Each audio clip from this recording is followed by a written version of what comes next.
오늘 너무나 감사합니다. 깜짝 놀랐습니다. 예, 너무 오랜만에 들으니까 너무너무 좋고요. 오늘 또 말씀대로 저희가 오늘 제사장이 어떠한 사명들을 감당해야 될 것인가 저희가 같이 한번 은혜 받는 귀한 시간이 되기를 소원합니다.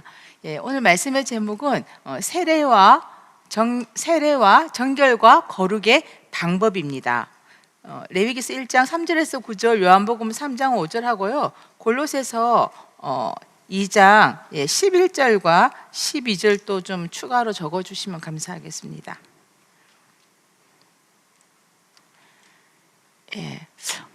하나님께서 아담에게는 흙에다가 생기를 더하여서 하나님의 영을 더하여서 하나님과 소통할 수 있는 그런 존재로 만들어 주셨죠. 하지만 아담이 하나님의 말씀에 순종하지 아니하므로 하나님의 영은 떠나게 되죠. 왜냐하면 하나님은 거룩하신 분이시기 때문에 죄와 공존할 수가 없는 것입니다. 그러나 하나님의 간절한 소원은 우리가 하나님같이 거룩하여서 하나님과 같이 있기를 간절히 소원하시는 것이죠. 그래서 레위기서 11장 44절을 보니까 나는 여호와 너희의 하나님이다 그렇게 말씀하시죠. 그러면서 나는 너희의 하나님이 되려고 너희를 어디에서 끌어냈느냐? 애굽 땅 세상에서 인도하여 낸 것은 무엇이냐? 내가 너희의 하나님이 되고 싶다 그렇게 말씀하시는 거죠. 그러므로 같이 있기를 원하니 내가 거룩하니 너희도 거룩하라고 하나님께서 간절하게 소원하시는 것을 볼 수 있습니다. 그래서 우리가 이렇게 하나님의 거룩으로 나아가기 위해서 저희 12권 상권에서는 이 나가는 방법들을 제사와 또 성결의 법들을 통하여서 이렇게 구분을 해놓고 있는 가운데 있습니다. 그래서 크게 구분이 된다고 하면은 거룩한 것과 속된 것으로 구분을 할 수가 있는 것이죠. 거룩한 것은 하나님께 속한 모든 것은 거룩하다 그랬습니다. 그러면 속된 것은 무엇이냐? 거룩하지 않은 모든 것은 다 속된 것이죠. 그래서 일반적인 모든 것들, 하나님 것이 아닌 모든 것들은 다 무엇이냐? 속되다 그렇게 말씀하였죠. 그런데 이 속된 것은 다 똑같은 것이 아니라 또 정결한 것과 부정한 것으로 나누어지는 것이죠. 그래서 이 가정들이 부정한 것이 정결로 가는 정결법, 그리고 정결한 것이 거룩함으로 가는 성결되는 거룩함에 이르는 그 방법, 그러한 것들을 레위기서 1장은 번제의 제사를 통하여서 자세하게 설명을 해주고 있습니다. 그러므로 저희는 오늘 이 단계와 어떻게 갈 수 있는가 한번 살펴보겠습니다. 그래서 이 거룩이라고 하는 것은 하나님의 간절하신 뜻이고 소원이다 그렇게 말씀하고 계십니다.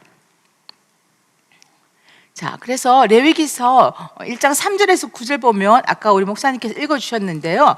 번제를 드리는 제사의 방법을 보면 피를 뿌리고 물로 씻고 불로 태우는 것. 그래서 피와 물과 불로 정결하고 거룩하게 가는 그 방법이라고 말씀을 해주셨습니다. 근데 신약에서는 뭐라고 말씀하시느냐?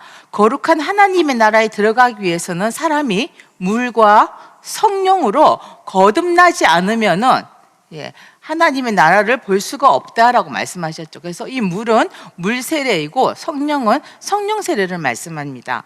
그리고 또 골로새서 2장 11절과 12절에 보면은 너희가 손으로 하지 아니한 할례가 있는데 그것은 바로 그리스도의 할례다 그랬죠. 근데 이 할례는 곧 세례다 그렇게 말씀하였습니다. 그래서 물 세례, 성령 세례, 또 그리스도의 세례, 이 세 가지가 있는 것이죠. 그래서 저희가 피, 물, 불에 대한 이 정결의 과정들을 많이 공부하여서 오늘 이 부분들은 간단하게 저희가 짚고 나가고 오늘은 이것을 세례와 연결시켜서 오늘날 우리가 어떻게 거룩의 과정으로 나아갈 수 있는가 한번 살펴보도록 하겠습니다. 첫 번째는 물로 정결케 하는 역사입니다. 구약에서 제사는 이 물로 어떻게 정결케 했는가 살펴보면은요, 구약에서는 부정한 사람이 하나님 앞으로 나아가는 길은 항상 무엇으로 씻었느냐? 물로 씻음으로부터 시작이 되었던 것이죠. 그래서 옷도 물로 씻고, 또 보니까 내장과 정갱이를 무엇으로 씻으라고 되어 있느냐? 물로 씻으라, 그렇게 말씀을 하였습니다. 그래서 번제를 할 때 짐승에 안수하고 그 짐승을 잡고 피를 단에다 뿌리고, 그 다음에는 불로 준비해 놓고, 그 다음에 내장과 정갱이를 불로 태울 거지만 먼저 무엇으로 씻어야 되느냐? 물로 씻어야 된다 말씀하신 거죠. 그래서 이 내장이라고 하는 것은 그 속에 그냥 우리가 먹는 곱창 같은 것이 아니라 그 속에는 악취가 나는 음식물 찌끄러기가 가득 들어있는 것이죠. 그리고 이 정강이는 4발 달린 짐승의 뒷다리를 얘기하는 거거든요. 거기를 보면은 이 흙과 배설물들이 묻어 있어서 너무너무 지저분하죠. 그래서 이러한 것을 다 깨끗이 씻어서 하나님께 태워 드려야 된다라는 것이죠. 근데 이 내장은 저희가 구건할 때도 많이 배웠는데 히브리어로 케레브입니다. 그래서 케레브와 레브를 많이 배웠는데, 케레브는 내부, 중앙, 한가운데로서 사람의 중심, 마음을 얘기한다고 할 수가 있는 거죠. 사람으로 보면 그렇게 생각할 수 있습니다. 그러므로 이 내장을 씻고 정강이를 깨끗이 씻는다라고 하는 것은 어떠한 의미가 있느냐라고 했을 때, 이 내장이 우리 마음을 얘기하는 것이잖아요. 그러니까 내 마음 속에 이 더러운 제약된 모습, 그러한 것들을 얘기하는 것이죠. 그리고 이 정강이가는 달이니까 악한 일에, 하나님께서 기뻐하시지 않는 일에 분주하게 다니든 그런 우리의 제약된 자신들의 모습을, 내장과 정강이를 씻는 것은 무엇하는 것이냐? 회개하는 것을 말씀을 하고 있는 것이죠. 그래서 이 내장과 정강이를 구약에서는 씻은 것을 볼 수 있습니다. 그러므로 이 물로 씻는다라고 했었을 때는 어떤 것을 생각하느냐? 속에 있는 이 죄와 이 더러움을 씻어내는 것을 의미하는 것이죠. 그래서 물로 씻는 것은 죄를 씻고 더러움을 씻어내는 것입니다.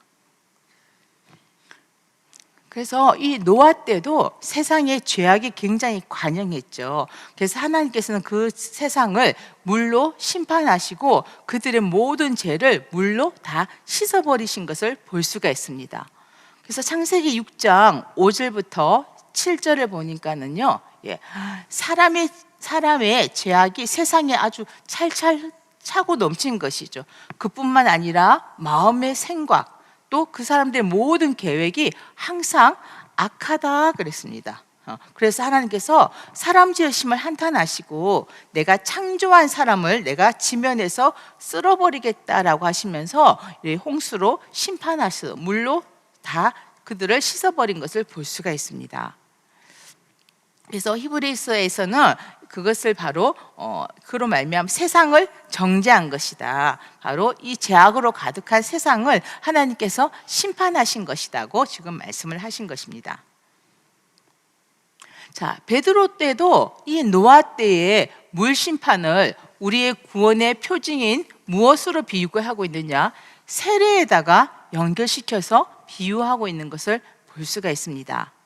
그래서 베드로전서 3장 20절부터 21절을 보면은요, 방주에서 물로 말미암아 구원을 얻은 자가 몇 명이냐? 8명밖에 안 된다는 것이죠. 그래서 물 가운데서 방주를 통하여서 구원을 받았잖아요.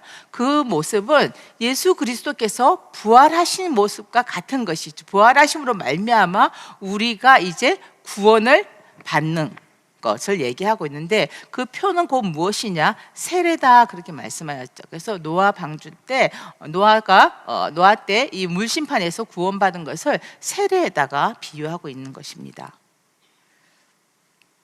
그리고 또 마찬가지로 이 사도 바울도 이스라엘 백성이 대소 바로군이 쫓아올 때 물이 넘치던 그 길을 내셔서 바다에 길을 만드시고 그것을 지나온 이 홍해 도화 사건을 무엇에다 연결하였느냐? 사도 바울은 세례에다 역시 마찬가지로 연결하고 있는 것을 볼 수 있습니다. 그래서 고린도전서 10장 1절에 하고 2절을 보니까 너희가 모세에게 속하여서 다 구름과 바다에서 세례를 받았다라고 하죠.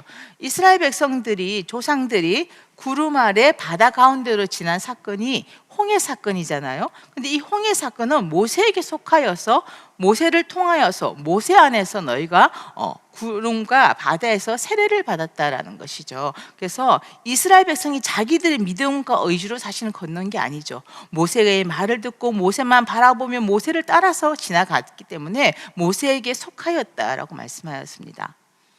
그래서 이것은 바로 무엇을 나타내고 있느냐? 신약에서 물 세례를 의미하고 있습니다. 그래서 마가복음 1장 4절에 보니까 이 세례 요한이 이르러서 광야에서 죄 사함을 받게 하는 회개의 세례를 전파하였다 그랬습니다. 이 신약에 나타난 첫 번째 이 물 세례는 바로 세례 요한이 광야에서 베푼 사건이죠. 근데 이 세례 요한의 세례를 뭐라고 말씀하셨느냐? 죄 사함을 받게 하는 회개의 세례다라고 말씀하시는 거죠. 그러면 세례 요한의 세례는 왜 이렇게 죄 사함을 물 세례가 회개의 세례일까요? 그것을 우리가 한번 생각을 해보면 세례 요한은 지금 계속 이스라엘 백성들에게 선포하고 있습니다. 야, 너희들 회개하라. 천국 하나님의 나라가 이제 가까웠다라고 하면서 계속 회개를 촉구하는 것이죠. 그러면서 내가 너희에게 이 물로 세례를 주는데 왜 물로 세례를 주는지 아느냐? 그것은 너희가 회개케 하기 위하여서 물로 세례를 준다. 나는 너희에게 회개를 하게 시키기 위해서 물로 세례를 주지만 내 뒤에 오시는 분이 계시는데 그분은 나의 능력과는 비교를 할 수 없는 분이야. 나는 그의 분의 신을 들 수도 없는 분이야. 그는 성령과 불로 두 개가 아니죠. 성령 즉 불 같은 것이죠. 불로 너희에게 세례를 주실 것이다 라고 말씀을 하였습니다. 그러면은 이 세례 요한이 이스라엘 백성들에게 그때 무엇을 회개하라 그랬느냐? 이스라엘 백성들은 겉으로는 거룩하게 하나님을 잘 따라가고 있는 것 같지만 그들의 머릿속에 메시아는 정치적인 메시아를 생각하였고 또 이렇게 외식적인 그러한 신앙이었죠. 그래서 마치 회칠한 무덤과 같은 그런 신앙의 이스라엘 백성들에게 너희는 너희들의 그 모든 것을 회개하라는 것이죠. 그리고 너희가 앞으로 누구를 주 대상으로 쳐다봐야 될지 너희들의 삶을 전환하라고 하는 것을 강력하게 선포하는 것이 지금 이 세례 요한이 얘기하는 것이죠. 그래서 너희는 회개하라고 지금 계속 촉구를 하는 것이죠. 그래서 이 모습과 마찬가지로 아까 구약의 제사가 내장과 정강이를 물로 씻었잖아요. 근데 물 세례도 무엇하게 하느냐? 회개를 촉구하고 있는 것이죠. 그러면 이것은 바로 무엇이냐? 물 세례를 받는다고 하는 것은 이스라엘 백성이 내장과 정강이를 물로 씻듯이 마음으로 지은 죄, 발로 다니면서 지은 그 모든 죄를 물 세례를 통하여서 무엇하라고 말씀하시느냐? 회개하라는 것이죠. 너희가 그 모든 것들을 회개하고 그것을 믿을 때 물로 씻음을 받는 것과 마찬가지다. 그렇게 말씀을 하는 것이죠. 이 오늘날에 우리가 이 물 세례를 받을 때는 이미 예수 그리스도께서 우리를 대속하여 십자가 달려 돌아가신 그 예수 그리스도의 피를 온전히 믿기만 하면 저희가 세례를 통하여서 의롭다고 인정을 해주시는 것이죠. 그래서 저희가 나중에 이 부분은 뒤에 가서 피에 대한 걸 다시 한번 살펴보고 자세하게 보도록 하겠습니다. 그래서 이 골로새서 2장 11절에 보니까 너희는 손으로 하지 아니한 할례를 받았다 그랬습니다. 그것은 바로 무엇이냐? 그리스도의 할례인데 곧 세례다 그렇게 말씀을 하였죠. 그래서 바로 손으로 하지 않은 할례, 바로 그리스도의 할례는 무엇이냐? 세례다라고 말씀하는 것이죠. 그러므로 이 신약의 세례는 무엇과 같은 것이냐? 구약의 할례와 같은 것입니다. 그래서 이 할례의 의미를 알면은 우리가 물로 세례를 받는다는 것이 어떠해야 되는가를 알 수 있습니다. 그래서 이 할례를 보니까 차돌로 양피를 베잖아요. 그래서 그 아담 타락한 이후에 흐르고 있는 그 사망의 피를 빼는 것이 바로 이 할례입니다. 근데 우리는 오늘날 어떻게 해야 되느냐? 차돌로 양피를 베는 것처럼 말씀의 칼로 우리의 마음의 가죽을 베어야 되는 것이죠. 우리 마음 속에 생각과 악한 모든 것들을 말씀의 칼로 베어서 그 일을 다시는 행치 않으려고 애를 써야 되는 것이죠. 그래서 그러한 죽은 행실을 깨끗하게 하는 것이 바로 우리 마음에 할례를 행하는 것이고, 그것이 바로 신약의 세례의 의미와 같다라는 것입니다. 물로 내장과 정갱이를 씻는 모습인 것이죠. 그래서 베드로전서 3장 21절에 보니까 이 물은 무엇이냐? 그것은 바로 예수 그리스도의 부활하심으로 말미암아 있는 너희를 구원하는 표, 곧 세례다 말씀하였습니다. 그래서 이 세례라고 하는 것은 무엇이냐? 내장과 정갱이를 씻듯이 육체의 더러운 것을 제하여 버리는 것이 아니다 그랬습니다. 그럼 무엇이냐? 오직 선한 양심이 하나님을 향하여서 찾아가는 것이다 그랬습니다. 그래서 이 물세례의 주 목적은 우리가 죄를 회개함으로 말미암아 우리의 양심이 선한 양심이 되는 것이죠. 선한 그릇이 되어서 하나님의 모든 것을 받을 수 있는 그러한 것이 바로 기본이 무엇이냐? 이 물세례가 되는 것입니다. 그래서 이 선한 양심은 말씀을 받을 수 있는 가장 기본이다 그랬습니다. 그래서 우리가 이 양심을 어긋나게 하면 안 되는 것이죠. 그래서 너희는 선한 양심을 가져야 된다 그랬죠. 그래서 이 마음의 할례라고 하는 것은 무엇이냐? 내가 선한 양심을 회복하여서 그 양심으로 하나님을 섬기는 것, 그것이 마음의 할례고 물세례의 진정한 의미가 되는 것입니다. 그래서 디모데전서 1장 19절에는 너희가 믿음과 착한 양심을 가지라 그랬습니다. 그리고 사도 바울은 나는 범사에 양심을 따라서 하나님을 섬겼다라고 말씀을 하고 있는 것이죠. 그래서 우리가 이 양심에 따라서 무엇을 하는 것이 너무너무 중요한 것이죠. 그래서 내 양심이 어긋나고 내 양심이 화인을 맞고 내 양심이 누구에게는 이렇게 하고 누구에게는 저렇게 하고 이렇게 하면 안 되는 것이죠. 그래서 우리가 에스겔 성전을 보면은 에스겔 성전은 정방형인데 에스겔 성전만 치수가 자가 다르죠. 7손바닥인 처우로 되어 있고 나머지 세상에 지어진 모든 성전은 다 규빗으로 되어 있습니다. 근데 에스겔 성전만 척으로 7척이 되어 가지고 있는 것이죠. 근데 어떤 데는 눈금을 길게, 어떤 데는 눈금을 작게 그렇다고 한다면 에스겔 성전이 정방형이 될 수가 없고, 그런 사람은 에스겔 성전을 자기 속에서 완성을 할 수가 없는 것이죠. 그래서 모든 것은 무엇에 따라서 행해야 되느냐? 양심에 따라서 정직하고 정확하게 해야 된다는 것입니다. 그래서 이것이 이제 진정한 물세례인데, 이렇게 진정한 물세례를 우리가 선한 양심을 유지하려면 어떻게 해야 되느냐? 이미 물세례를 받는 전제는 예수님이 나를 대속하여 십자가 달려 돌아가셨다는 것을 믿잖아요. 그래서 그 믿음으로 말미암아 이미 목욕을 깨끗하게 했다라는 것이죠. 대신에 발은 하루하루 다닐 때마다 짓는 죄는 날마다 말씀으로 발을 씻어야 된다고 예수님께서 직접 말씀하셨죠. 그래서 요한복음 13장 10절에 보니까 이미 목욕한 자는 무엇만 씻으면 되느냐? 발만 씻으면 된다, 그렇게 말씀하셨습니다. 그래서 우리가 상번제를 매일 드리듯이 아침에 일어날 때 하나님 앞에 기도하고 밤에 잘 때 기도하고 그렇게 하면서 우리 모습을 다시 한번 되돌아보는 것이죠. 그래서 내 양심에 오늘 거리낌이 없는가 돌아보는 것이 진정한 물세례다 하였습니다. 그래서 이 부정한 사람은 하나님 앞으로 나아가려면 항상 먼저 무엇으로 씻는 것이 시작이냐? 물로 씻음으로 나아가는 방법의 시작이 되는 것입니다. 두 번째는 불로 정결케 하는 것입니다. 이 구약의 제사에서 이 불을 가지고 이제 정결의 과정을 겪는데요. 레위기서 1장 9절에 보니까 물로 깨끗하게 씻은 내장과 정갱이 전부를 단위에다 무엇하느냐? 불살라서 번제로 드리는데 그것을 하나님께서는 향기롭다라고 말씀을 하셨습니다. 그래서 이 희생 제물을 드리는 가장 대표적인 방법이 무엇이냐? 불살라서 드리는 것이죠. 그래서 번제가 모든 제사의 가장 기본이 됩니다. 화제로. 그래서 이 향기로운 냄새라고 하는 것은 레하흐 니호아우로 히브리어로 그렇습니다.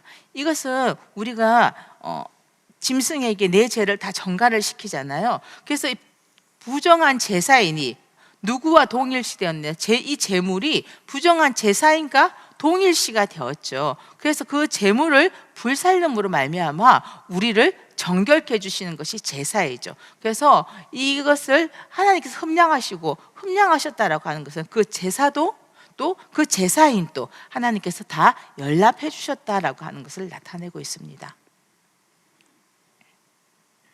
그래서 노아도 방주에서 나왔죠. 물 가운데서 건짐을 받은 것이죠. 근데 그 다음에 나와서 드렸던 것이 무엇이냐? 역시 번제를 드렸을 때 하나님께서는 그 향기를 흠량하셨습니다. 그래서 창세기 8장 21절을 보니까 20절부터 보니까 여호와를 위하여서 단을 쌓았는데 어떻게 쌓았느냐? 번제로 단을 쌓았을 때 여호와께서 그 향기를 흠량하셨다라는 것이죠. 그래서 물로 씻김을 받고 그 다음에 불로 태워서 하나님 앞에 올렸을 때 하나님께서 그것을 흠량하셨습니다. 그래서 이 불로 태워서 정결케 한다라는 것은 무엇이냐?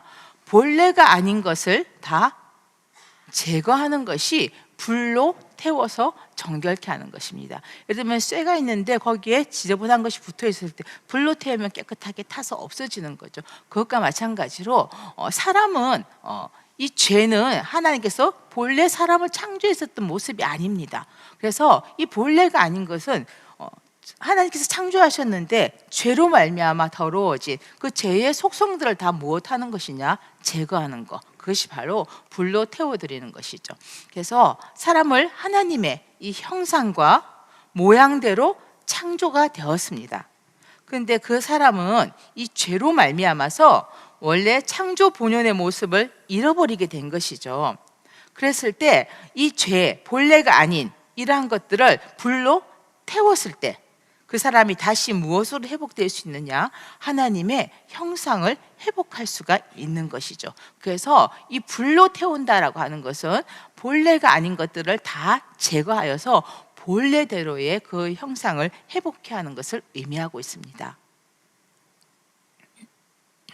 그래서 이 불은 신약에서 무엇을 의미하느냐? 바로 이 성령 세례를 의미합니다. 물이 물 세례를 아까 말씀드린 것처럼 이 불은 성령 세례를 말씀하고 있습니다. 그래서 마태복음 3장 11절에 보니까 예수님께서는 성령과 불로 너희에게 세례를 주신다. 이것도 두 개 따로 얘기하는 거 아니라 성령, 즉 이 성령 세례, 불 세례로 우리에게 세례를 주신다라고 말씀하고 있죠. 그래서 이 불은 성령 세례를 의미하고 있습니다. 그래서 예수님께서도 오셨을 때 이 불이 붙었으면 좋았겠는데 불이 붙지 않으므로 나는 드려야 되는 제사가 있다, 그렇게 말씀을 하시는 것이죠. 물 세례요한의 물 세례를 받았으며 예수님께 오셔서 주시는 불만 받았으면 모든 것이 끝나는데 그랬죠. 그래서 원로 목사님께서도 그때 근데 그것을 안 됐을 때 얼마나 안타깝겠느냐라고 말씀하시면서 나도 누가 나한테 왔을 때 육신적으로 와서 나한테 뭘 얘기하면 육신적으로 답할 수밖에 없고 1학년짜리로 와서 물으면 1학년짜리로 답을 할 수밖에 없고 답답하고 그러한 심정이 많이 있었다라고 하시면서 하셨던 말씀이 생각이 납니다. 그래서 이 불로 태운다라고 하는 것은 바로 불, 즉시 바로 이 성령을 받아서 성령으로 깨끗하게 만드는 것, 그것이 바로 이 불로 태우는 것입니다. 그래서 이 불은 신약의 성령 세례를 의미하고 있습니다. 이 성령 세례가 나타난 것이 바로 예수님이 부활하고 승천하셨을 때 이 오순절 때 성령이 임하는 역사가 있었던 것이죠.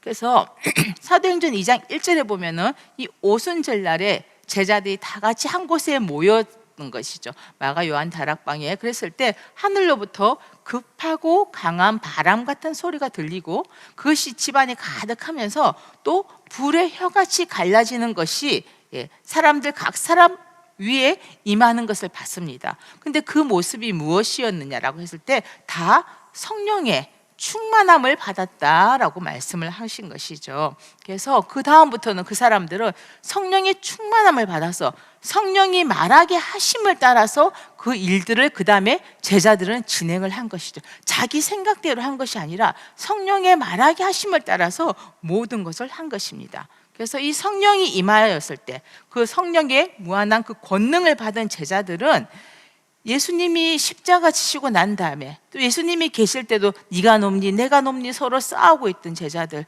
자기 먹을 것을 찾아서 다 떠났던 제자들이 이 성령의 권능을 받았을 때는 죽음을 무릅쓰고 전 세계에 이 복음을 전하는데 힘을 다할 수가 있었던 것이죠. 오늘 저희도 마찬가지죠. 무엇을 받아야 되느냐? 우리도 반드시 이 성령의 역사를 받아야 되는 것이죠. 그래서 이 성령의 사역들을 물목사님께서는 굉장히 여러 개를 많이 말씀하셨는데 크게 저는 한 4-5개만 같이 한번 살펴보도록 하겠습니다. 그래서 이 성령의 사역을 보면은 예수님이 나의 구주라고 하는 것을 깨닫게 해주시고 또 나의 구주로 고백하게 해주신다라고 하였습니다. 그래서 고린도전서 12장 3절에 보니까 하나님의 영으로 말하는 자는 누구든지 예수를 저주할 자라고 하지 않는다는 것이죠. 또 성령으로 아니하고는 누구든지 예수를 주라고 시인할 수가 없다라는 것입니다. 저와 여러분들이 모두가 우리는 다 예수님께서 나를 구원하신 구세주다, 나의 주님이다라고 우리가 고백을 하고 당연하게 믿고 있잖아요. 근데 그것이 나의 의지와 지식으로 믿어진 것이 아니라 성령께서 내 마음속에 그것을 믿게 해주시고 입으로 고백할 수 있게 해주신 바로 성령의 역사다라고 말씀을 하십니다. 그러면 어떻게 해서 이런 일이 있을 수 있을까요? 그것은 바로 우리를 거듭나게 해주셨기 때문인 것입니다. 그래서 요한복음 3장 5절에 보니까 예수께서 대답하시되 진실로 진실로 너희에게 이르노니 사람이 물과 성령으로 거듭나지 않으면, 죄송합니다, 글자가 빠졌네요. 거듭나지 않으면 하나님 나라에 들어갈 수가 없다 그랬습니다. 왜 거듭나지 않으면 들어갈 수가 없느냐?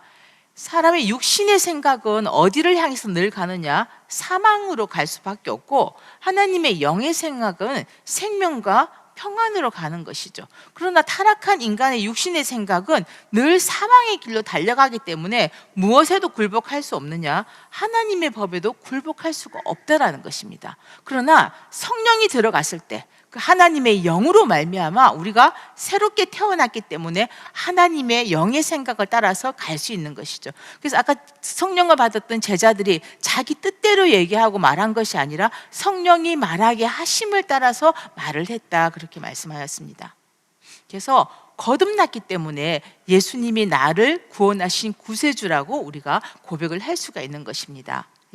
그래서 여기서 보니까 성령으로 난 것은 영이다 그랬죠. 바로 이 성령의 역사를 통하여서 우리가 중생에 새로 거듭나고 또 성령을 통해서 새롭게 하여 주셨기 때문에 우리는 말씀을 통한 그 교훈을 또 받고 책망도 받고 바르게 하고 또 의로움을 받아서 교육을 받아서 우리가 날마다 그 선한 길을 따라갈 수가 있다 그랬습니다. 그래서 우리가 이 영이신 하나님과 거하기 위해서는 먼저 반드시 받아야 될 것이 무엇이냐? 성령으로 거듭나고 거듭나서 새롭게 되어야지만이 하나님과 같이 동행하고 하나님의 일을 할 수 있는 것입니다. 세 번째는 우리가 하나님의 자녀라고 하나님께서 성령께서 인쳐주시고 또 그것을 증거해 주신다라는 것이죠. 그래서 로마서 8장 14절에 보니까 무릇 하나님의 영으로 인도함을 받는 그들은 하나님의 아들이다. 우리가 하나님의 영을 쫓아서 하나님께서 시키시는 대로 해나갈 때 우리는 누구가 되느냐? 하나님의 아들이라고 하는 것이죠. 그래서 우리는 바로 하나님을 아버지라고 부를 수가 있다라고 말씀하셨습니다. 그래서 로마서 8장 16절에 보니까 성령이 우리가 하나님의 자녀라고 하는 것을 인쳐주시고 증거해 주신다는 것이죠. 그것을 다 증거해 주시고 에베소서 4장 10절에 보니까 그것을 언제까지 인쳐주시고 같이 나가게 해주시느냐? 우리의 구속의 날까지, 우리가 구속이 완성될 때까지 우리는 인치심을 받아서 날마다 그 역사를 끝까지 감당할 수가 있다라고 말씀을 하였습니다. 네 번째는 인치실 뿐만이 아니라 보증까지 써주신다는 것이죠. 그래서 우리가 그렇게 인침을 받고 그 보증서로 무엇을 주시느냐? 성령을 우리 마음에 주셨다라고 말씀하셨습니다. 그래서 이 약속의 성령으로 우리가 인침을 받았기 때문에 우리는 기업이 어디예요? 하늘 천국이 우리의 기업이죠. 그 천국을 받을 상속자라고 하는 것에 보증이 되어 주신다라고 말씀하는 것이죠. 예, 그래서 우리가 보증을 선다라고 하는 것은 그 사람의 모든 것을 책임을 지는 것이죠. 그 사람은 그럴 수 없으니까 원로 목사님께서 저희들이 보증은 절대 쓰지 말라고 하셨죠. 그렇지만 성령님께서 우리를 보증 서 주실 때 너무너무 우리가 때로는 부족해도 때로는 은혜 가운데 나가도 늘 옆에서 우리를 붙들어 주시고 나가는 거죠. 그래서 내가 때로는 부족할 때, 그렇죠, 우리가 내가 돈을 갚아야 되는데 돈을 못 갚으면 보증선 사람이 있으면 그 사람이 대신 갚아야 되는 거잖아요. 그것과 마찬가지로 우리가 연약하여 때 하나님 성령께서는 어떻게 해주시느냐, 말할 수 없는 탄식으로 우리를 위해서 대신 기도하여 주심으로 말미암아 우리가 그 일을 할 수 있도록 도와주시는 그러한 우리의 보혜사가 된다고 말씀을 하셨습니다. 그래서 이렇게 보증을 서주시는 것이죠. 예. 그리고 보증 서주실 뿐만이 아니라 예수님께서 말씀하신 모든 것이 무엇하느냐, 생각나게 해주신다라고 하였습니다. 그것뿐만이 아니라 또 장래일도 알게 해주신다 그랬습니다. 그래서 노아는 그 악한 시대에 하나님께서 장래일을 미리 알게 해주셔서 노아의 방주를 준비할 수 있었고, 또 그 날짜를 알므로 말미암아 하나님께서 명하시는 그 일들을 감당할 수가 있었던 것이죠. 그래서 이 보혜사 성령은 그가 너희에게 모든 것을 가르치고 또 예수님께서 우리에게 말한 모든 것을 생각나게 해주신다라고 말씀을 하셨습니다. 저희도 그렇죠. 생각이 나지 않으면 그 일을 할 수가 없을 텐데, 아 맞다, 그때 그렇게 말씀하셨지, 생각이 나면 그 일을 할 수가 있잖아요. 근데 성령께서 그것을 우리가 생각나고 그렇게 할 수 있도록 해주신다라는 것이죠. 그뿐만이 아니라 장래일을 노아 때와 같이 알 수 있게 우리에게 알려주신다라고 말씀을 하였습니다. 그래서 이 성령은 너무너무 소중하고 귀한 것이죠. 그래서 우리가 하늘나라 가기까지 반드시 이 성령을 받아야지만 되는 것입니다. 이 귀한 성령, 성령 세례는 나하고는 별로 관계가 없는 것이다, 그렇지 않습니다. 우리는 누구나 이 성령 세례를 받아야 되는 것입니다. 그래야지만이 마지막에 땅끝까지 제자들처럼 하나님의 일을 감당하고 하나님이 이끄시는 대로 가고, 우리가 부족할 때마다 성령께서 도와주시고 또 우리를 인쳐주셔서 흔들리지 않냐고 끝까지 가게 해주신다는 것입니다. 자, 그럼 이 성령은 누가 주시는가라고 했을 때, 첫 번째는 성부 하나님께서 주십니다. 그래서 요한복음 15장 26절에 보니까 아버지께로서 너희에게 보낼 보혜사, 누구가 주신다는 것이에요? 아버지께서 주신다라는 것입니다. 근데 아버지께서 보내시는 성령은 무엇을 해주시는가? 바로 그가 나를 증거하실 것이요, 예수님을 밝히 알 수 있도록 예수님을 증거해 주시는 것이 아버지께서 보내시는 성령이 그렇게 하신다라는 것이죠. 예. 그래서 두 번째는 그러면 또 누가 이 성령을 보내주시는가라고 했었을 때, 두 번째는 바로 성자 하나님입니다. 그래서 요한복음 16장 7절, 16장의 12절, 25절에 쭉 보니까는요, 예수님께서 야, 나는 내가 하늘나라 가야 돼, 떠나는 게 너희에게 유익이야, 내가 떠나지 않으면 이 보혜사가 너희에게도 오지 않는다. 근데 가면 내가, 예수님께서 보혜사를 너희에게 보내주실 것이다 라고 말씀하셨습니다. 그래서 예수님께서 이 보혜사 성령을 보내주신다라고 말씀을 하는 것이죠. 그러면서 12절까지 쭉 내려가면, 야, 내가 너한테 정말 할 말이 많은데 지금은 너희가 감당하지 못하기 때문에 내가 지금은 말하지 않지만 때가 되면, 때가 이르면 다시는 이것을 이렇게 비유로 얘기하지 않고 밝히 이르는데, 무엇을 밝히 이르느냐? 아버지에 대한 것을 밝히 이룰 것이다, 그렇게 말씀을 하였습니다. 그래서 성자 하나님께서는 보혜사를 보내주셔서 무엇을 알게 해주시느냐? 아버지에 대한 것을 밝히 알게 해주시는 것이죠. 그래서 성령님은 성부 하나님과 성자 하나님을 우리가 밝히 알게 해주시고 또 그것을 닮아감으로 말미암아 예수 그리스도의 길이와 높이와 넓이와 깊이 그 모든 것을 우리가 통하여서 예수 그리스도의 장성한 분량까지 자라나가게 하는 일을 이 성령께서 해주시는 것을 우리가 알 수가 있습니다. 세 번째는 이제 물, 불, 그 다음에 피로 정결케 하는 것입니다. 네, 이 구약의 제사에서 사용된 이 피인데요. 이것은 이제 첫 번째 이 번제물의 머리에 그 제사인이 안수를 하잖아요. 안수를 하고 나면 그 다음에 그 송아지를 잡죠. 그리고 나서 잡을 나온 그 피를 가지고서 회막문 앞에 있는 번제단 사면에 그 피를 뿌리게 되는 것입니다. 근데 이 희생제사에서 가장 핵심적으로 다루고 있는 것이 바로 무엇이냐면 중요한 것이 이 피입니다. 네, 왜냐하면 죄의 삭은 사망이다 그랬죠. 그래서 이 죄를 지은 사람은 그것에 대한 값을 치루어야 되는데 무엇으로 값을 치루어야 되느냐? 자기의 생명을 내놓는 사망으로 값을 치루어야 되는 것이죠. 그래서 이 죄를 속하기 위해서는 무엇이 요구되느냐? 생명을 그 값으로 요구를 하는 것입니다.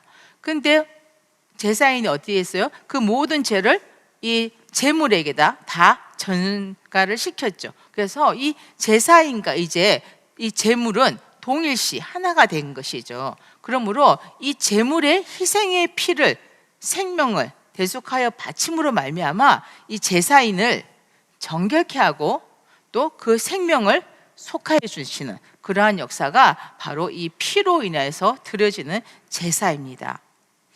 그래서 레위기서 17장 11절에 이 생명이 어디에 있다고 되어 있느냐? 피에 있다 그랬습니다. 그래서 이 피가 죄를 속한다라고 말씀을 하고 있는 것이죠. 그래서 이 피가 없다고 한다면 이 제사는 이루어질 수가 없는 것이죠. 왜? 생명에 대한 그 죄에 대한 값을 치러야 되는데 값을 치를 수 있는 게 돈으로 할 수 있는 것이 아니라 무엇으로? 죄의 삭은 사망이기 때문에 생명으로 해야 된다는 것입니다. 근데 그것을 해주는 것이 바로 무엇이냐? 피인 것이죠. 그래서 피는 그 뿌려진 당사자의 생명을 누구와 연결시켜 주는 것이냐? 하나님과 같이 연결시켜 주는 역할을 피가 하고 있습니다. 어떻게 되느냐라고 하면은요, 신의 산 언약을 보면은 번제단에는 하나님의 임재를 하시잖아요. 하나님의 임재인 당시 이 제단과 그리고 또 언약의 대상이 되는 이 백성에게 다 피를 뿌렸습니다. 물론 성경도 뿌렸죠. 이 피를 뿌렸죠. 그러니까는 이 제단에도 피를 뿌리고 이 백성에게도 피를 뿌렸습니다. 근데 이제 이 제단과 이 백성 사이에는 무엇으로 연결되었느냐? 생명으로 연결이 된 거예요. 그래서 이 백성이 자기 죄에 대한 값으로 짐승에게 안수하여 제물에 안수하여서 그 제물에 어디 갔을까요? 그 제물을 이 죄로 인해 값을 치르는 그 값을 이 제단에다가 치른 것이죠.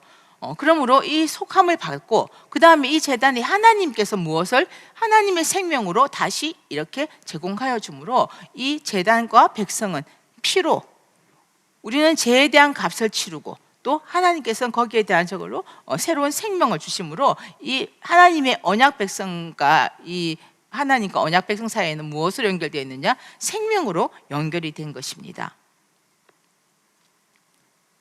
그래서 이 피로 정결케 된다라고 하는 것은 바로 이 예수 그리스도의 피로 말미암아 제사함을 받는 것인데 이것은 아까 말씀드렸던 예수 그리스도의 세례를 의미하고 있습니다.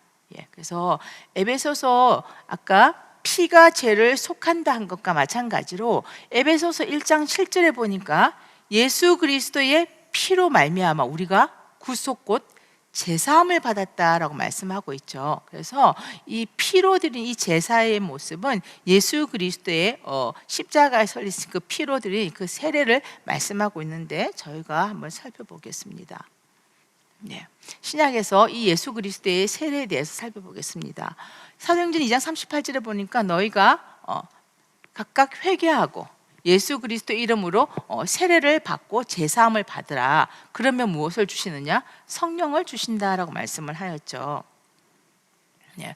여기서 사실 이 세례는 물 세례이죠. 근데 이 물 세례를 우리가 받는 것 속에는 이미 무엇을 믿고 우리가 고백하는 것이냐, 신앙 고백을 하는 것이냐, 예수님이 내 죄를 대신하여 돌아가셨다라고 하는 거, 피로 내 죄를 사해 주셨다라는 것을 믿고 내 모습을 회개하는 것이 우리가 받는 물 세례이죠. 그래서 이미 바로 여기서는 제사함을 받으라. 그러면 물 세례를 통하여서 그 다음에 무엇을 주느냐? 성령을 선물로 주신다 그랬습니다. 선물이에요.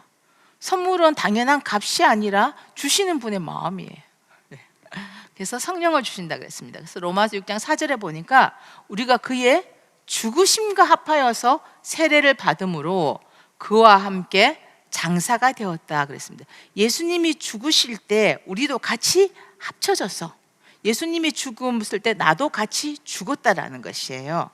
또 반대로 예수님께서 죽으심으로 그냥 있었던 것이 아니라 다시 무엇하신 거예요? 부활하셨죠. 그래서 나도 예수님과 이미 속해서 같이 죽었기 때문에 예수님이 부활할 때 연합된 나도 무엇을 했느냐? 부활을 하게 되는 것. 이것이 바로 예수 그리스도의 세례다 그랬습니다. 그래서 우리가 물 세례를 받을 때 예수 그리스도의 그 피를 믿고 감사로 신앙 고백하는 것에는 이런 엄청난 내용들이 뒤에 보면 있는데요. 한번 살펴보겠습니다. 그래서 이 예수 그리스도의 세례라고 하는 것은 내가 예수 그리스도의 죽음과 연합하였잖아요. 그래서 내 속에 있는 이 옛사람, 세상의 모든 것들이 이미 다 나도 죽는 것이죠. 그리고 나서 예수 그리스도가 부활하실 때 나도 예수 그리스도와 연합되어 있었기 때문에 예수님의 그 영원한 생명으로 나는 무엇이 되었느냐? 산자가 된 것입니다. 그래서 우리가 세례를 받았다고 하는 것은 바로 이런 엄청난 복을 받은 것이 바로 이 세례의 모습이죠. 그랬을 때 사도 바울은 이스라엘 백성이 홍해를 건넌 것이 신약 시대에 아까 세례를 예표한다라고 그랬잖아요. 그래서 이스라엘 백성이 모세에게 속하여서 구름과 바다에서 세례를 받았다라고 했는데 우리가 예수 그리스도와 어떻게 연합하고 어떻게 우리가 복을 받을 수 있는가? 이 모세에게 속하였다라는 거 하는 것을 통하여서 우리가 한번 살펴보도록 하겠습니다. 이스라엘 백성이 모세에게 속하여 세례를 받았다라고 했을 때 이 모세에게 속하여라고 하는 것은 헬라어로 에이스톤 모이센, 바로 모세의 속으로, 그리고 또 모세와 연합하여서 하나가 되어가지고 그 모든 것을 받았다, 세례를 받았다라고 하였죠. 그래서 오늘날 성도도 이 모세는 오실 예수 그리스도에 대한 그림자잖아요. 그래서 실체이신 예수 그리스도가 이제 우리는 연합해서 우리도 역시 마찬가지로 무엇을 받아야 되느냐? 이 세례를 받아야 하는 것입니다. 그래서 예수 그리스도와 연합하여서 세례를 받는다는 의미는 바로 무엇이냐? 바로 예수님의 죽으심과 합하여서 나도 무엇 되느냐? 장사가 되는 것이죠. 그리고 여기서 장사가 되었다 하는 단어는 헬라어로 신답토입니다. 이것은 같이 묻다, 함께 매장되다 그런 것입니다. 그래서 우리는 솔직히 말해서 옛사람이 죽었다가 다시 살아났다가 무한할 때가 많이 있는데 이것은 신답토는 우리의 옛사람이 완전히 죽어서 다시는 소생하지 않는 그러한 것이 바로 신답토라는 것이죠. 그래서 예수님과 내가 연합하여서 죽었다라고 하는 것은 내 속에 있는 그 옛사람의 모든 것이 완전히 죽어서 다시 살아나지 않는 그러한 모습인 것이죠. 근데 이러한 모습이 우리도 되겠죠. 그래서 로마서 6장 5절에도 그렇게 죽었으면 그 다음에 또 무엇이 있느냐? 예수님의 부활을 본받아서 연합한 자가 우리는 된다라고 말씀하였습니다. 그랬을 때 이때 연합한, 예수님과 같이 연합했다라고 하는 것은 헬라어로 심피토스입니다. 이 심피토스는 다른 나무 가지에 접붙임이 되어서 그 성질이 그 나무와 같이 완전히 변해버리는 것을 얘기하는 것이죠. 그래서 우리가 예수님과 연합하여서 죽었을 때는 내 속에 있는 옛 생각, 나의 옛 모습이 완전히 죽었는데 내가 다시 부활할 때는 누구와 연합하였느냐? 예수님과 연합되어서 나의 모든 성질과 속성이 예수님의 모습으로 바꾸어져 나가는 것이 우리가 받는 이 엄청난 세례인 것이죠. 이 세례라고 하는 것은 내가 그것을 진짜 믿을 때 그런 엄청난 놀라운 능력과 역사가 있다라는 것이죠.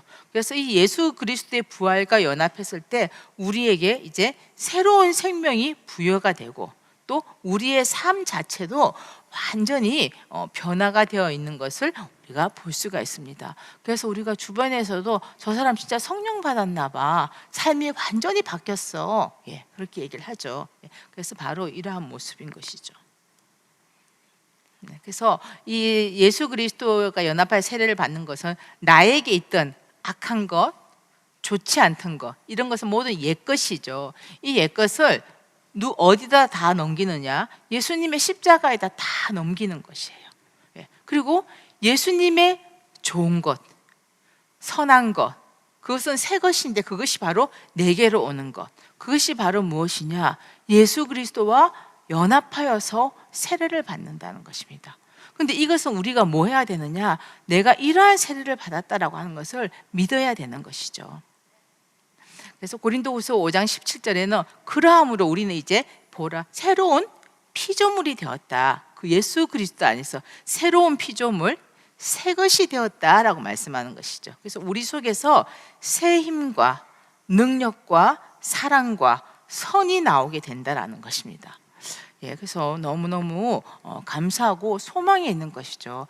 그래서 다시 한번 내 속에서도 이러한 역사가 다시 일어나야 되는 것이죠. 그래서 이 세례는 중생, 씻음을 나타내는 표현인데 이 성령 세례는 무엇이냐? 죄 씻음과 구원의 내적인 표입니다. 그런데 물 세례는 무엇이냐? 죄 씻음과 구원의 외적인 표가 되는 것입니다. 왜 그러냐? 우리가 처음 예수님을 믿을 때 내 속에 제가 예수님이 나의 구주로 내가 고백을 했잖아요. 근데 그것이 하는 것이, 그 받은 것이 내 눈에 보이지 않잖아요. 성령의 역사는. 또 우리가 계속 성령의 역사를 통해서 말씀을 받으면서 내 속에 성령의 역사가 늘 있을 때 그것이 다른 사람 눈에 보이는 건 아니고 내 속에서 느끼고 깨닫는 것이죠. 그러나 이 물 세례는 다른 것이에요. 죄 씻음과 구원의 외적인 확실한 표가 되는 것이죠. 그래서 우리가 물 세례를 받을 때 당신은 예수 그리스도를 당신의 구주로 영접하시겠습니까? 그 전제는 너가 죄인이라는 거 너 알겠느냐? 그런데 그 너의 죄를 예수님이 대속하셨다는 거 알겠느냐? 믿느냐? 아멘. 그러고 우리가 세례를 받는 내용이죠. 그래서 이것은 입으로 시인하는 내용이 되는 것입니다. 그래서 성경에서 보니까 성령을 받으면 물세례를 안 받아도 되느냐? 그렇지 않더라고요. 그래서 반드시 물세례도 같이 받아야 되는 것이죠. 그래서 사도행전 8장에 보니까는요, 사마리아 사람들도 하나님의 말씀을 받았다 그랬어요. 그러니까 이 베드로와 요한이 이제 그들에게 내려간 것이죠. 그래서 성령 받기를 위해서 기도한 것이에요. 왜? 아직까지는 이방인들에게 한 명도 성령 받은 사람이 내린 적이 없기 때문에, 이 성령이 내리신 없기 때문에 예수의 이름으로 무엇만 받았느냐? 세례, 물 세례만 받은 상황인 것이죠, 이방인들이. 근데 두 사도가 저희에게 가서 안수할 때 무엇을 받았느냐? 성령을 받았다 그랬습니다. 그래서 이거는 정상적으로 물 세례를 받고 그 다음에 무엇을 받았느냐?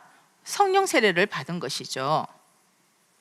이게 보통이죠. 근데 또 그 뒤에 10장을 보니까 그렇지 않은 사람들이 있죠. 10장을 보니까 베드로가 말씀을 전할 때 그 말씀을 듣는 모든 사람에게 무엇이 내렸느냐? 성령이 내린 것이에요. 그러니까는 베드로가, 야, 이 사람들이 우리같이 제자들과 같이 성령을 받았다? 그러니까 우리가 이 사람들에게 능히 무엇도 줄 수 있느냐? 세례를 주는 것도 누구도 막을 수 없다, 그렇게 얘기하는 것이에요. 그러고 나서는 예수 그리스도 이름으로 세례를 줬다 그랬습니다. 이 사람들은 무엇이 된 것이에요? 먼저 성령을 받고 그 다음에 물 세례를 받은 것을 볼 수가 있습니다. 어쨌든 성령을 먼저 받든 아니면 물 세례를 먼저 받든 반드시 두 개를 다 받아야 된다, 그렇게 말씀을 하셨습니다. 그래서 저희들한테 늘 강조하셨죠. 너희가 성령 받았다고 물세례 안 받으면 안 되는 거다. 반드시 받아야 된다 그랬습니다. 그래서 왜 그러느냐라고 했을 때 안팎으로 내가 속에서 내적인 구원의 확신이 있으면 그것은 반드시 무엇해야 되느냐? 입으로 시인하여서 모든 사람이 알게 해야 되는 것이죠. 그래서 반드시 물세례와 성령 세례는 다 받아야 된다 그랬습니다. 그래서 올 목사님께서는 이 세례의 정의가 무엇이냐? 로마서 10장 10절이 세례의 정의다 말씀을 하셨죠. 그래서 무엇이냐? 사람이 마음으로 믿는 것, 그것이 바로 의가 되는 거죠. 내 속에서 마음으로 믿잖아요. 예수님이 나의 구주라는 거. 근데 그것뿐만이 아니라 입으로 시인하는 행위가 우리에게 무엇을 주느냐? 구원에 이르게 한다 그랬죠. 그래서 우리가 항상 입으로 시인해야 되는 것이죠. 그래서 우리가 말씀도 전하고 이렇게 하고 나가는 것이죠. 그래서 반드시 이 세례의 정의는 내가 마음으로 믿은 것을 입으로 시인하는 것. 그래서 물세례와 성령 세례 이 두 가지를 반드시 내적인 표, 외적인 표를 다 받아야지 되는 것이죠. 말씀을 정리하겠습니다. 스가랴 선지자는 마지막 날에 그날에 이 죄와 이 더러움을 씻는 셈이 다윗의 족속과 예루살렘 거민을 위해서 하나님 백성들을 위해서 다 이렇게 셈이 이렇게 열리는 때가 있다 그랬습니다. 근데 그 셈은 어떻게 되느냐? 14장까지 넘어가니까 예루살렘에서 솟아나서 동해로 서해로 나눠주고 여름과 겨울에도 그래서 전 세계를 살리는 그러한 역사가 있다 그랬습니다. 근데 이 셈은 무엇이에요? 죄와 더러움을 씻는 바로 구원의 셈인 것이죠. 그래서 우리가 예수 그리스도의 십자가 구속의 역사를 말미암아 그 셈이 이미 우리 속에 다 터진 것이죠. 그래서 예수님께서 내가 주는 물을 먹는 자는 영원히 목마르지 아니하는데 나의 주는 물은 그 속에서 영생하도록 솟아나는 샘물이 된다. 계시록에 나와 있는 생명수와 연결이 되는 것이죠. 바로 죄와 더러움을 씻어주는 샘, 우리를 구속하여 주는 샘물, 오늘날의 구속사의 말씀인 줄 믿습니다. 저희가 이 말씀을 지금 받고 있는 것이죠. 그래서 우리가 이 말씀을 받고 우리도 이 말씀을 통하여서 다시 한번 새로워지고 예수 그리스도를 밝히 알고 또 우리 또한 이것을 내 속에서 믿고 깨달았다고 한다면 나가서 증거하는, 외적으로 시인하고 고백하는 그러한 역사가 있을 때 오늘 보니까 전 세계에 모든 나라가 다 구원을 받을 수 있다 그렇게 말씀을 하였습니다. 그래서 우리가 마지막으로 정리를 한번 해보도록 하겠습니다.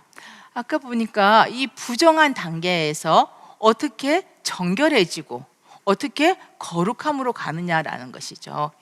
이 부정한 단계, 이 부정한 사람을 위해서 보니까 제사인이 짐승에게 죄를 다 전가시키는 역사가 있었죠. 그래서 이것은 무엇으로 연결해서 한 것이에요? 이미 피로. 그래서 레위기서 1장부터는 피로부터 해서 시작해서 나가는 것이죠. 오늘날 저희도 마찬가지입니다. 부정한 저희들을 위하여서 죄로 가득한 우리들을 위하여서 우리의 모든 죄를 예수님에게 다 전가를 시켜서 예수님이 신령한 유월절 어린 양이 되어주신 것이죠. 그래서 그거를 다 전가를 시킨 것이죠. 그래서 우리가 이렇게 부정한 상태에서 정결함으로 가는 것, 이것은 무엇을 통해서 되느냐? 죄와 더러움을 다 씻는 물 세례를 통하여서 이루어지는 것이죠. 그래서 저희가 그래서 물 세례를 통하여서 이루어지는 것인데요. 물세례를 통해서 이루어지는 것인데 바로 이 물세례 속에는 바로 무엇이 들어있느냐? 예수님이 내 죄를 대속해 주셨다는 걸 믿는 것, 이 피의 제사가 가장 기본인 것이죠. 그것을 믿고 시인하고 고백해 나가는 것이죠. 이제 그렇게 하여서 나가서 우리가 무엇을 받느냐? 칭의죠. 우리가 의인으로 인정을 받지만 그 상태가 완전한 의인이냐? 그렇지 않죠. 우리 속에 아직까지 그런 부분들이 다 있으니까 그렇게 받지만 이제 무엇이냐? 성령 세례를 통하여서 날마다 우리 속에서 말씀을 받음으로 말미암아서 우리가 어디까지 가야 되느냐? 거룩함 단계, 바로 신령한 이 변화의 자리까지 가야 되는 것이죠. 그래서 오늘 보니까 이 물로 정결케 하고 또 불로 거룩함으로 가게 하는 이 모든 과정 속에 이미 피로 죄를 다 정가한 것을 기본으로 하여서 이 모든 과정들을 통하여서 우리가 거룩함으로 갈 수 있다 그랬습니다. 그래서 이 정결함의 상태가 사실은 제일 위험한 거죠. 왜냐하면 이 정결한 상태의 사람은 우리가 어디로 갈 수도 있는 거예요? 내가 말씀을 부지런히 성령을 쫓아가면 거룩함으로도 갈 수 있지만, 이것이 죄와 결합하고 악한 생각을 하고 그렇게 나가면 어떻게 된다는 것이에요? 부정함으로 갈 수밖에 없죠. 부정한 존재는 성전 안에도 들어갈 수 없습니다. 이방인이기 때문에 성전 밖으로 쫓겨나게 되는 것이죠. 그래서 저희가 날마다 이렇게 은혜를 받아서 정결한 상태에 있다라고 한다면 우리의 양심을 날마다 선한 양심이 될 수 있도록 말씀을 통하여서 우리 자신을 매일 돌아봐야 된다, 그렇게 말씀하였습니다. 그래서 거룩함으로 갈 수가 있는 것이죠. 저희가 요즘에 이제 신방을 하고 있는데요. 어제 제가 신방을 가서 정말 이렇게 은혜를 정말 많이 받고 왔습니다. 제가 같은 신방 같은 집에 다시 갔거든. 1년 만에 다시 가서 1년 전에 갔었는데 또 이번에 간 거예요. 1년 있다가.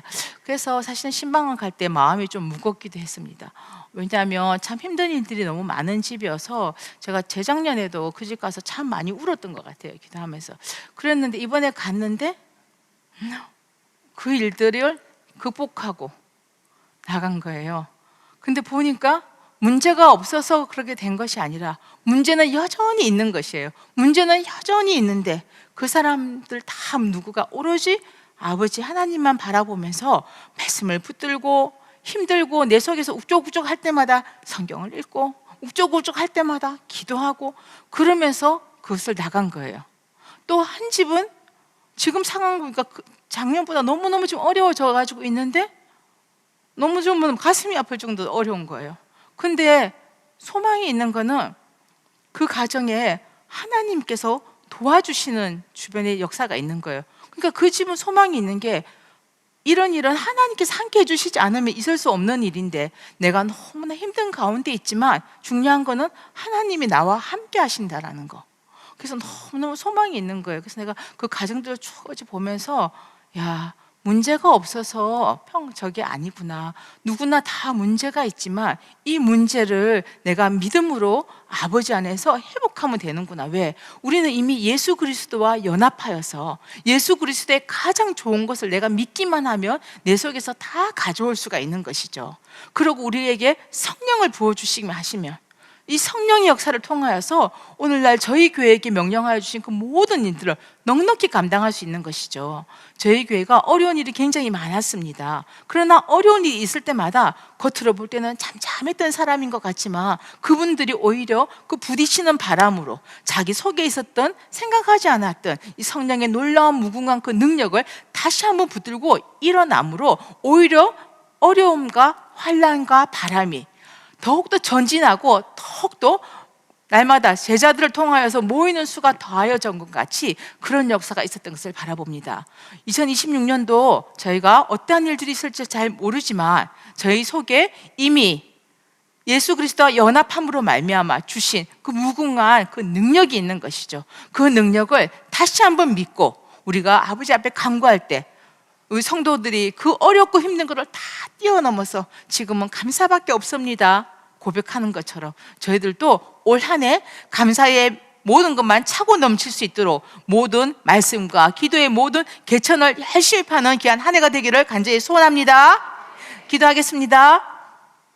사랑과 은혜가 충만하신 아버지 감사합니다. 오늘 저희들 이 귀한 말씀을 통하여서 저희들 속에 주신 예수 그리스도의 그 귀한 그 피의 세례를 다시 한번 귀하게 마음속에 감사함으로 간직하게 해주신 것 감사합니다.